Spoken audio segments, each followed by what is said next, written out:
नमस्कार, आप देख रहे हैं द पेपर और ये है लिटिल पॉलिटिकल विद मेहर शेख। कन्हैया कुमार एक ऐसा नाम जिससे राजनीति जगत में सब भली भांति परिचित हैं। जेएनयू में छात्रों के बीच भाषण देने से लेकर आज राजनीति के हर एक गर्म मुद्दे पर जनता के बीच जाकर भाषण देने तक कन्हैया राजनीति में पैर पसारते चले गए और आज उनके कांग्रेस में शामिल होने की खबर चर्चा में है। जी हां, कन्हैया लगातार कांग्रेस के बड़े बड़े नेताओं के साथ बातचीत कर रहे हैं और अब उनकी मुलाकात कांग्रेस के पूर्व अध्यक्ष राहुल गांधी से भी हो चुकी है। सूत्रों की माने तो दोनों की मुलाकात के बाद भाजपा नेता कांग्रेस में शामिल होकर अपनी नई राजनीतिक पारी की शुरुआत कर सकते हैं। कन्हैया कब और किस पद पर पार्टी में शामिल होंगे, इसको लेकर चर्चा अंतिम दौर में है और अब ऐसे में पार्टी के अंदर ये सवाल जोर पकड़ने लगा है कि क्या कन्हैया को पार्टी में शामिल करने से कांग्रेस को किसी तरह का फायदा होगा और अगर होगा तो आखिर वो फायदा क्या होगा। दरअसल कन्हैया इन दिनों राजनीतिक बयाबान में भटक रहे हैं। दरअसल कन्हैया सीपीआई नेतृत्व से नाराज हैं। ऐसे में उन्हें कांग्रेस का मंच मिलता है तो उनका सियासी कद बढ़ जाएगा, लेकिन इससे पार्टी को क्या लाभ होगा, कांग्रेस इसी नफा नुकसान के आंकलन में जुटी हुई है। वहीं कई नेता मानते हैं कि उन्हें बिहार में पार्टी को संभालने का मौका मिल सकता है। मजेदार बात यहां यह है कि कन्हैया के मिशन कांग्रेस को चुनावी रणनीतिकार प्रशांत किशोर के साथ भी जोड़कर देखा जा रहा है।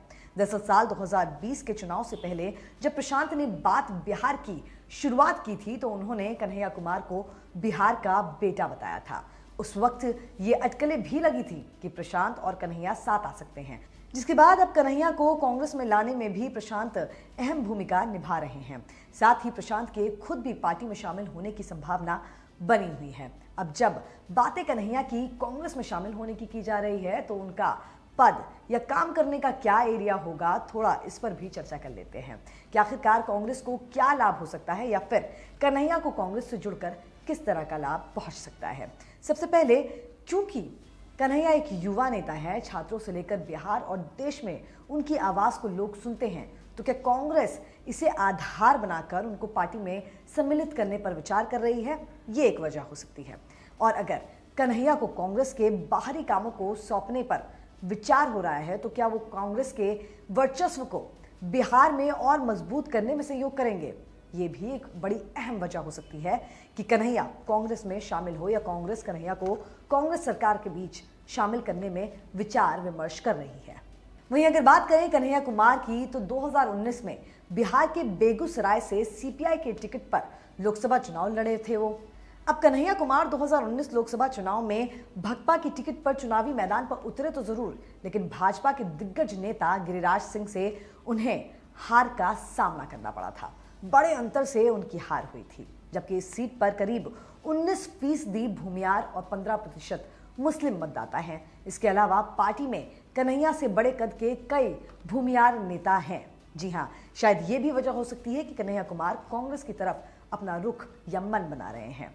बहरहाल, उस समय राजनीतिक विशेषज्ञों का मानना था कि तब यानी कि 2019 के लोकसभा चुनाव में कन्हैया की प्रोफाइल लो थी, लेकिन अगर वो अब कांग्रेस का दामन थामते हैं तो ये उनकी राजनीतिक पारी की नई शुरुआत होगी। अब ऐसे में कन्हैया के शामिल होने को प्रशांत की बिहार में कांग्रेस को मजबूत करने की भविष्य की रणनीति से जोड़कर भी देखा जा रहा है। वहीं कन्हैया के विरोधियों का तर्क है कि वो जन आधार वाले नेता नहीं हैं, लेकिन इन सब के बावजूद कांग्रेस कन्हैया में एक युवा नेता की छवि देख रही है, जो प्रधानमंत्री नरेंद्र मोदी पर सीधे हमला करता है और अपनी बात पूरी बेबाकी के साथ रखता है।